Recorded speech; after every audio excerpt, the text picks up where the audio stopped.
Alrighty, let's head over to the playoffs, and we're gonna go through every series, predict the winners, and then crown our champion because the playoffs start tomorrow. Now, we did this a little earlier in the week. Did we do that? I think earlier this week. I think we did it this week. But yeah, we did it earlier this week, and we got all the playing tournament games wrong.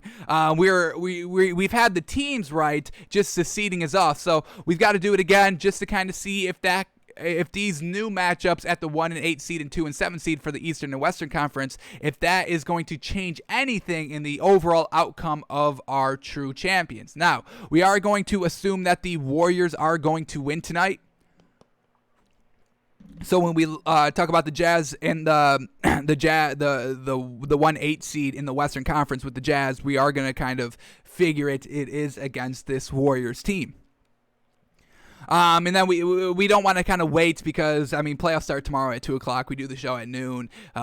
Clips in the show aren't going to come out until after 2 o'clock. So we're going to do it today and just assume that the Warriors are going to win. So let's start here at the Jazz and the Warriors matchup. 1-8 matchup here. We're going to start with the Western Conference. So Jazz, Warriors, like we said at the top of the show in the stories of the day,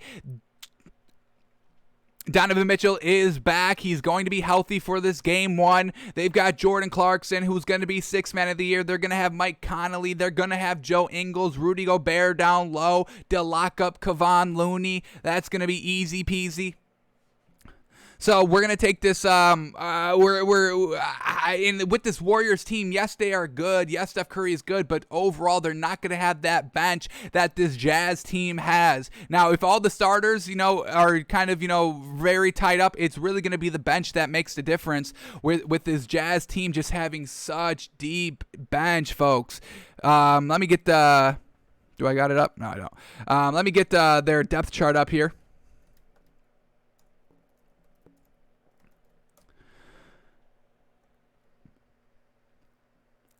So you're going to have Jordan Clarkson coming off the bench, Joe Ingles now coming off the bench because, like we said, Donovan Mitchell is back. Mike Conley maybe scooting over to the 2, and then Bogdanovich, folks. Oh my goodness, how great have both Bogdanoviches been this season, and that's going to be the main scorer here. That's their deadly score where, the Warriors have Steph Curry, obviously, Bojan Bogdanović. Y'all got to start respecting him, and then Georges Niang. We'll see how he does in this playoff series. We kind of saw him get into the starting lineup a little bit, but never really kind of, step up his game. But coming off the bench, we can expect 10 points from this man. So this Jazz team is just too deep, I think, for this Warriors team. Where this Warriors team, they don't have anybody else besides their starting 5. And this Jazz team we can rely on. Basically, their second unit is kind of a decent squad, a decent starting 5, honestly. So we're going to take this Jazz team, and we think they kind of win 4-1. We don't think it's going to be that big. So we're going to take the Jazz in 5 over the Warriors. All right, then we get the Clippers and the Mavericks now. Alrighty. This Clippers team at the 4 seed, Mavericks at the 5 seed. This Mavericks team, I mean, we can't really rely on anybody besides Luka Doncic. Now, Kristaps Porzingis probably going to play the 4. We'll see how the Clippers are going to be able to deal with them. The Clippers don't have the best bigs. They got Serge Ibaka, who's coming back, so hopefully he can provide that kind of spark. He's a good 3-point shooting big out there. Let's get their depth chart up. We also want Patrick Beverley to come off the bench. So we'll see. We do like Reggie Jackson being the starting point guard over Patrick Beverley. We think Reggie Jackson's steps up his performance when he's in the starting roster, where Patrick Beverley in the starting lineup or off the bench, he's not a scorer. So, I mean, Reggie Jackson, get him those minutes, get him those more touches, because we can expect points coming out from Reggie Jackson. So, but down low, Zubac in Serge Ibaka, Marcus Morris having to go kind of, against Kristaps Porzingis a little bit. How is that going to play out? Luka Doncic, it's obviously very good, we know. Tim Hardaway Jr., who we thought who should at least have been in the conversation for 6th man of the year, has not happened, obviously, unfortunately. But let's get their depth chart up. We really can't rely on anybody else to score the ball. Dorian Finney-Smith is, lackluster. Jalen Brunson's solid. Josh Richardson is pretty solid. But, their bigs, House, Kristaps Porzingis, is he going to be able to even stay healthy? We kind of saw him. He missed a couple of games down the stretch. He did kind of play, I think they're like last 2 games, but we always know that he's kind of a liability there in the health department.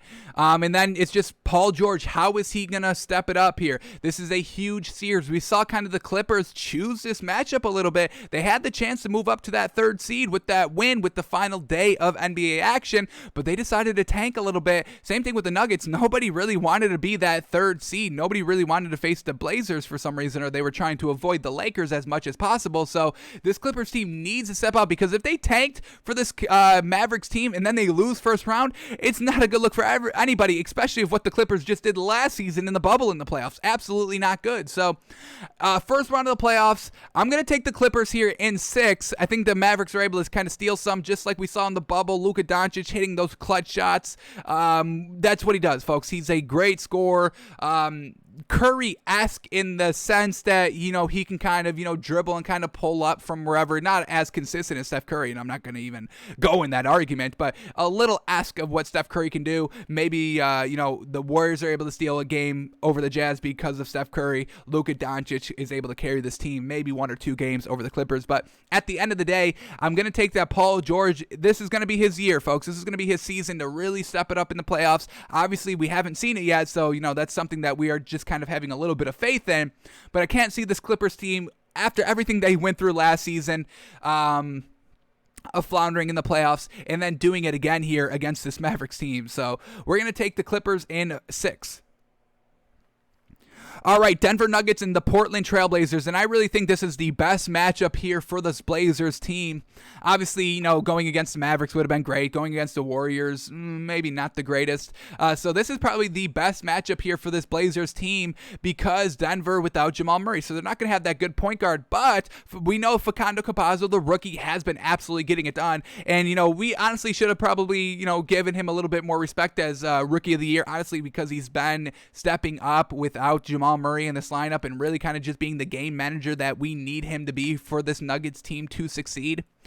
They have the MVP, Jokic, Michael Porter Jr. We are big on. We love it. He's stepping it up absolutely 100,000%. With Jamal Murray, and then without Jamal Murray, he stepped it up even more. And we love Michael Porter Jr. for that. We praise him for that because he wanted this. He wanted this role. He wants to really be the number 1 option. You're not going to be the number 1 option with Jokic, but you could be this number 2 option without Jamal Murray now.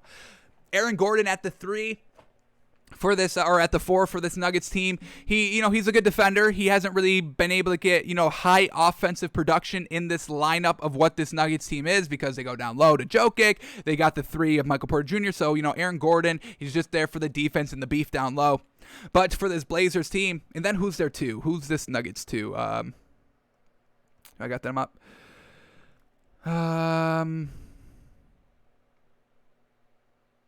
Let's bring the Nuggets up.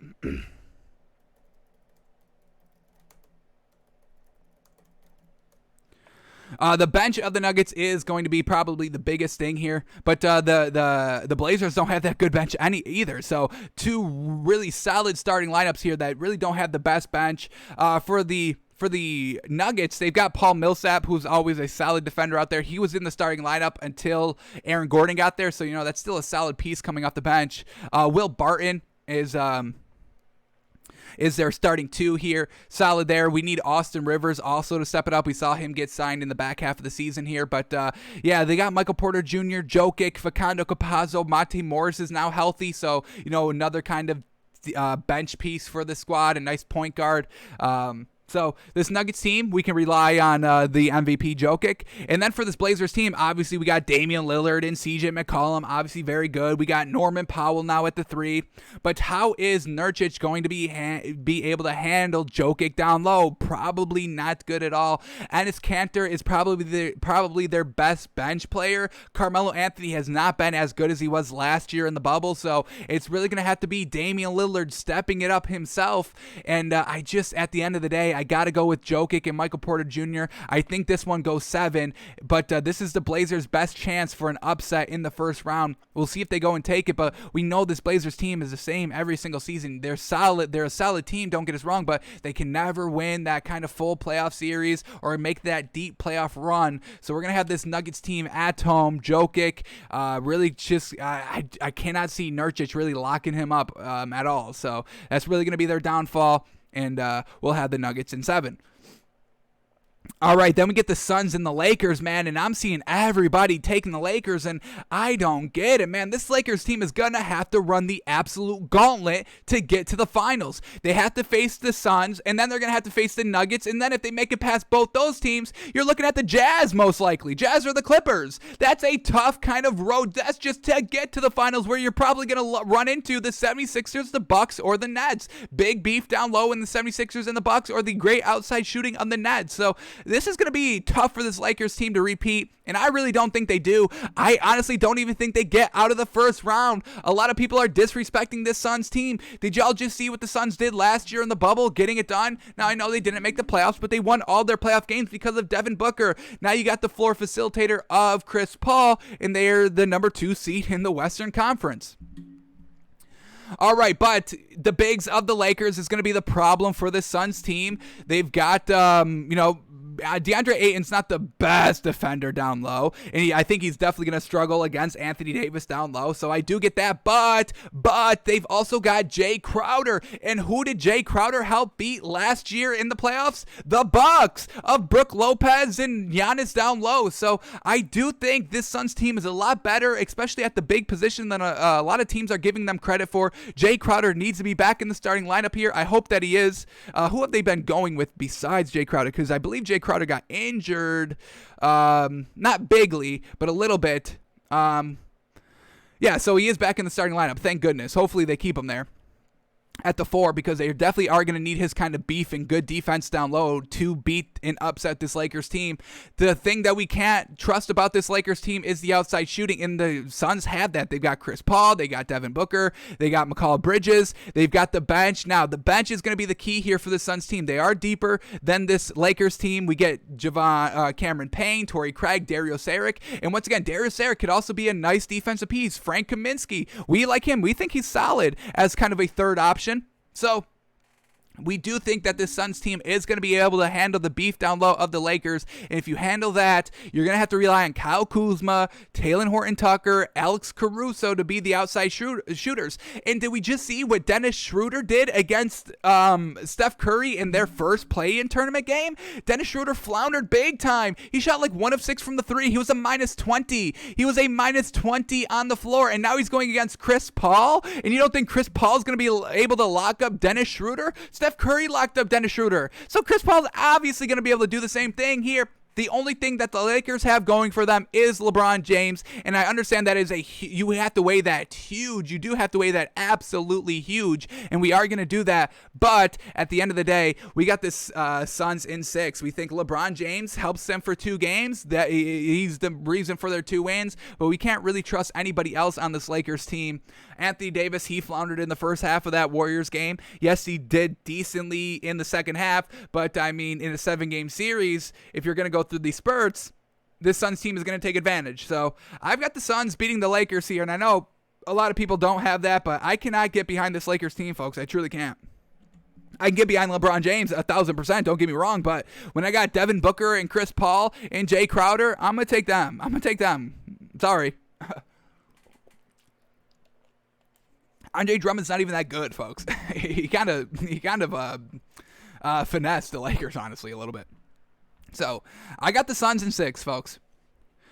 Alrighty, then we get the Jazz and the Clippers in the Western Conference second round here, semifinals. Jazz 1 seed, Clippers 4 seed. And like I said, folks, this Jazz team is just truly deep. This Clippers team is decently deep. They've got, Serge Ibaka coming off the bench. He's able to hit the 3. But when we're looking at kind of scoring potential here, it gets a little lackluster. We got to rely on Rondo to get it done, which we know he can. Playoff Rondo is definitely serious, and we have to respect it. But I just cannot get behind this bench, and it's going to all have to be Kawhi Leonard and Paul George, folks. So I'm going to go with the Jazz here. Like we said, this Bogdanovich, man, and Donovan Mitchell back, and Rudy Gobert, this team is absolutely stacked, and they're deep, folks. I got to give it up for them. I'm going to take the Jazz in 6 over the Clippers. All right, then we get the Denver Nuggets and the Phoenix Suns, and this is just truly unfortunate here by Denver. It's just unfortunate they're not deep enough here, and that's really going to be, I think that's really going to be kind of the narrative here in this playoff series, especially how just short the season was and all the back-to-back and all the injuries. If you are deep, you're probably going to make it far because, you know, you've got some reserves, you got the bench, you can kind of rest your starters more than the other team can, and I really think that's going to be the worst part for this Denver Nuggets team. Losing Jamal Murray was absolutely a huge blow. Now, in the regular season, they were still winning games consistently, and that's why we absolutely love everything about this Nuggets team, but at the end of the day, this Suns team is a little bit deeper. Like we said, Jay Crowder, I mean, if he's able to handle Anthony Davis down low, Jokic, I mean, it's there. I do think I like Jokic a little bit more than Anthony Davis, but you're still able to kind of shut him down a little bit. And I think the Suns are going to be able to win this series against the Nuggets. We're going to go the Suns in 6. And that brings the Jazz and the Suns in the Western Conference Finals here. And once again, the bench. And we got Donovan Mitchell versus Chris Paul. We got Rudy Gobert versus DeAndre Ayton, and we got Bojan Bogdanovich versus Michael Porter Jr. So they really do kind of line up like that, but I do like this Jazz bench better than the Suns bench, and Chris Paul has just never been able to get it done in the playoffs. I don't think he's ever been to the conference finals. Maybe he did one year with the Clippers, but still floundered in that series. But I'm going to take the Jazz here. Probably in 7 against the Suns, but I just don't think DeAndre Ayton is going to be kind of the most liability here for the Suns, and we'll see if he's able to play well in this playoff series. But if they get deep in the playoffs, I can't go with DeAndre Ayton. So we got the Jazz coming out of the West. So now let's go over to the East. First round matchup is the 76ers and the Wizards. And folks, I'm going to respect the Wizards here, and say Philadelphia in 5, folks. I'll give Russell Westbrook 1 win, but just the beef down low. The Wizards are not going to be able to keep up with it. Joel Embiid down low is going to eat. He's going to average like 35 points a game. Easy peasy, no problem.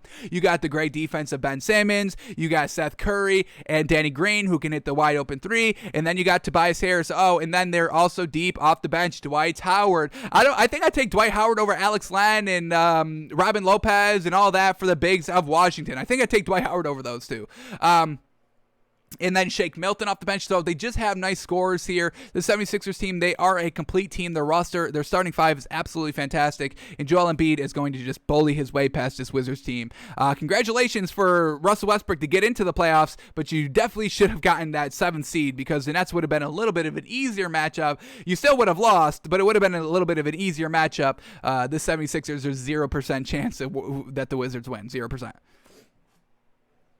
Alrighty, the Knicks and the Hawks, and man, oh man, folks, going to be an absolutely great series. This is probably going to be, is this going to be the closest series in the first round? Potentially. I think this goes 7, and I think I have to give the slight edge over the Hawks. Now, the Knicks are in home court advantage, so that's going to be huge for them. We just told you 15,000 fans in the stands for the first 2 games, so it's going to be roaring, it's going to be rocking, and it's definitely going to help them get it done. But this Hawks team, they've got the nice starting 5. This Knicks team does not have the good starting 5. They got Julius Randle and RJ Barrett. Yes, we can get behind them.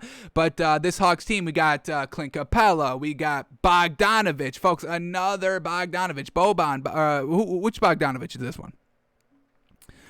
Let me get this Hawks lineup here.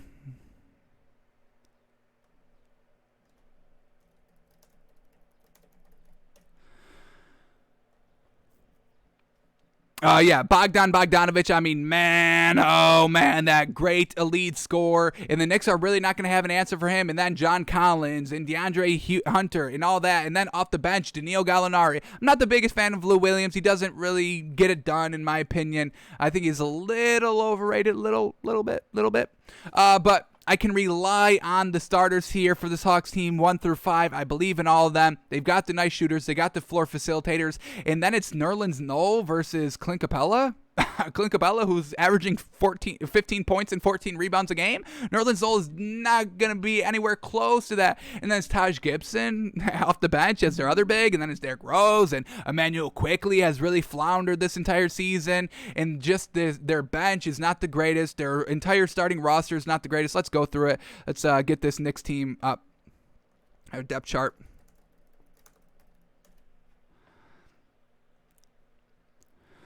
All right. I mean, Alfred Payton, Reggie Bullock. Reggie Bullock is solid. He's come up clutch some games for this Knicks team this year. But then off the bench, I can rely on Derrick Rose, but that's it. Emmanuel Quickley, Alec Burks, Obi Toppin. I can not rely on any of those players. So this Knicks team, they need all their starters and the bench to get it done on a nightly basis to win. Where the Hawks, I can just rely on their starters. So it's unfortunate, man, but I got to go with the Hawks here. I just think they've got the better scoreability overall than the Knicks do. The Knicks do play good defense, and that's definitely going to be able to help them in the series against the Hawks. But at the end of the day, I got to go the scoring ability. That's the Hawks, and they win it in 7. Alrighty, and this is probably my most anticipated first matchup of the first round here. The Bucks and the Heat, the rematch of the playoffs last year where the Heat upset the Bucks.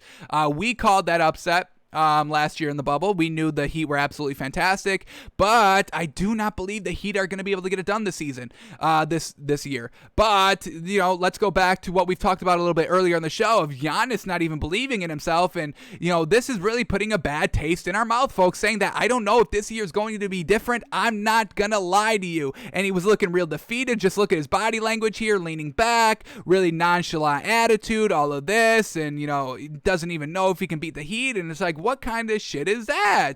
And then you got Jimmy Butler saying that I think I'm stupidly locked in. And we know Jimmy Butler is an absolute dog and a competitor out there. So I don't like what we were getting from Giannis there, but I still like what the Bucks are this year compared to last year. Like I said, we called the upset of the Heat over the Bucks. We called it in 6. We said it would be 4-2 Heat.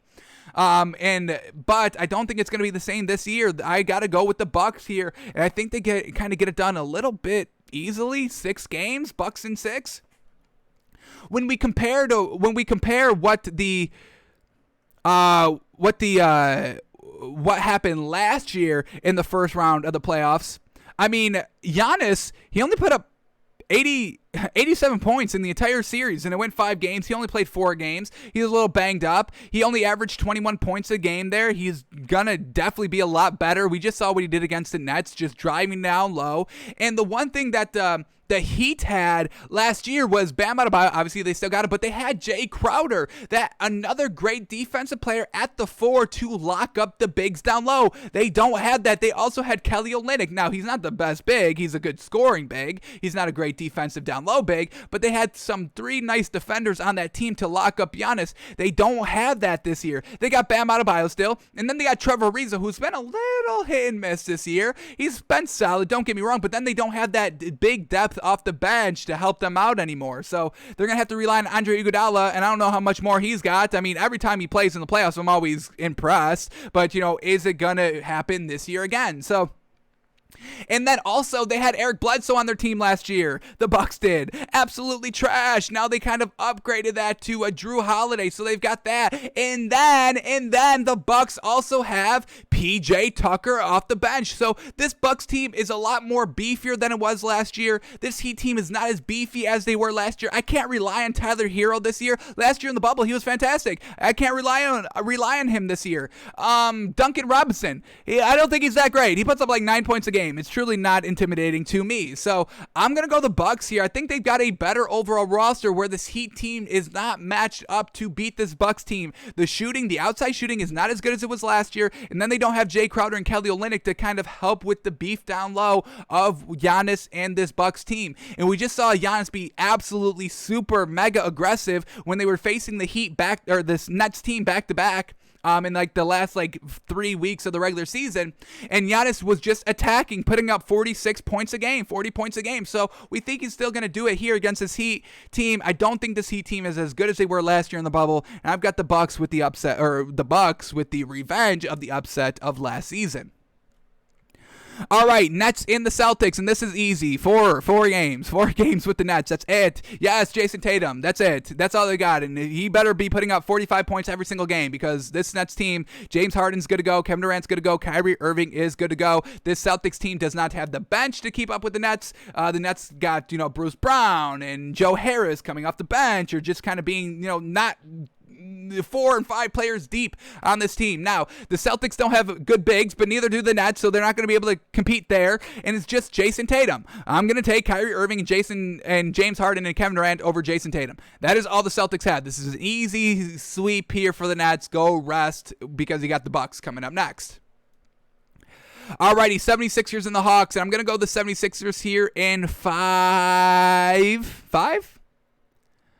I'll go 6. I'll give the Hawks a little bit of credit here. I do think Bogdanovich is really just going to be an absolute freaking shooter out here all throughout this playoffs. But I got to go to the 76ers. Once again, down low. Now, Clint Capella can challenge Joel Embiid a little bit down low, definitely better than what the Wizards were able to do the first round. But overall, I mean, we can rely on the 76ers shooters. Tobias Harris is an absolute, like we said, I mean, he's the 5th man of the year, a superstar on a team that is just so freaking consistent. That's Tobias Harris. And then Ben Simmons locking it up defensively. We'll see how Seth Curry and Danny Green play. We know Danny Green kind of always gets it done in the playoffs. It's never pretty, but he's always, I think he's got a lot of champions. I think he's got like 3 championship rings, folks. So he does always kind of just get it done in the playoffs. And I got the 76ers winning in 6. Then we get the Bucks and the Nets, and I'm going to take the Bucks here. It probably goes 7, but I'm going to take the Bucks. We just kind of got a little early glimpse of this, like we said a couple of weeks ago when the Bucks went back-to-back against the Nets and won both meetings. The Nets do not have any resemblance of the beef that the Bucks have. They've got the nice outside shooters. Don't get us wrong. Kyrie Irving, Kevin Durant, James Harden. Yes, sir. Joe Harris, Bruce Brown. Absolutely fantastic. But that did not get it done in their first meeting, their last 2 meetings here. And I know James Harden didn't play, but once again, he's not going to be able to kind of, handle the beef down low. That's not going to be his game. So I'm going to go the Bucks here. They get it done. We can rely on this Bucks team. They've got the beef. I mean, Pat Connaughton's even big. Brook Lopez, he can hit the 3 and extend the floor. I mean, Blake Griffin on that man is going to be a nightmare. DeAndre Jordan on Brook Lopez is going to be a nightmare. You better hope Nicholas Claxton here for this Nets team is ready to go and play with the big kids because this is the time to step up now. So yes, the Nets have the great outside shooting, but I'm going to go the Nets, and if it's going to go the distance in a 7-game series, I'm going to take the beef down low of Giannis repeatedly going down and getting it done. So I got the Bucks there in 7. And then in the Eastern Conference Finals, the 76ers and the Bucks. Ooh, this is going to be an absolutely great one. Giannis versus mother-loving Joel Embiid. They match up really all across the board. They've got both these teams have really good starting lineups, but I am going to give the edge to the 76ers here. I think this one goes 7 as well. 76ers having that home court advantage throughout the entire playoffs is definitely going to help them out a little bit. And then the scoreability that the 76ers team has, I do think they are a little bit better, slightly. It's real small, but I do think I trust the 76ers a little bit better than this Bucks team. Now, they're going to have great defense all over the floor. I mean, you got Giannis, Brook Lopez, PJ Tucker coming off the bench. The 76ers, you got Ben Simmons, Joel Embiid. You've got Danny Green. You've got Dwight Howard coming off the bench. So both these teams really are going to stack up absolutely great. It's going to go the distance, in my opinion, and I'd be fine with either of these teams winning. Honestly, I would have no problem with it. Actually, I'm going to switch to the Bucks, honestly. I am going to switch to the Bucks here. Let me bring up this 76ers schedule, or their depth chart. I got that up. I keep remembering this Bucks team has PJ Tucker, and man, oh man, we know he's a great defender. And whenever they bring him in, kind of, with the second team, or him filling in for a starter here and there, I don't know if the 76ers are gonna really be able to kind of keep up with that.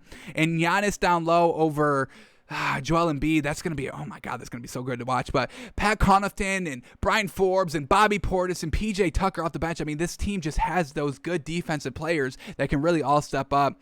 You just have to rely on Drew Holiday. Can we rely on their scoreability? Dante DiVincenzo, I'm not the biggest fan of him, but Drew Holiday, Brook Lopez hitting the threes, Giannis hitting the threes, Chris Middleton, he's going to have to be on this entire playoff series. I think I'm going to give it to the Bucks here in 7. I give it to the Bucks. One more final thought. 76ers, Bucks. Damn, this series is going to be great, but I think Giannis, man, I think this is going to be his year to get it done. So we get the Jazz and the Bucks in the finals now. Jazz the 1 seed, the Bucks the 3 seed. Jazz with the home court advantage throughout. Man, oh man, this Jazz team, Rudy Gobert, is he going to be able to deal with Giannis down low? Is that going to be able to happen?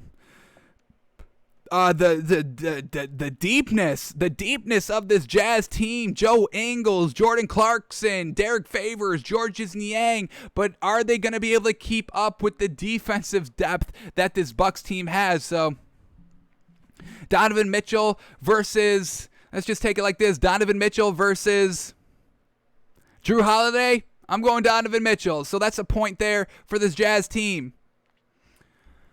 Oh, well, they got, in this starting lineup, they've got Mike Conley as a starting point guard. So Mike Conley over Drew Holiday, I still think I'd take Mike Conley.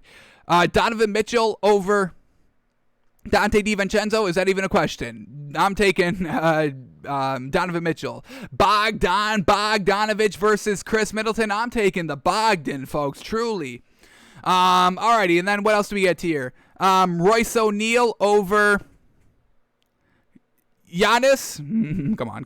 Giannis, Janban. And then we've got Rudy Gobert over Brook Lopez. Rudy Gobert is going to have to guard the perimeter with the threes, and we know Brook Lopez can hit them, so we know that Rudy Gobert is not the best guarding big perimeter. That's not his strength. He can clog the paint down low. That's where he's best at, so that's definitely going to take care of the Giannis.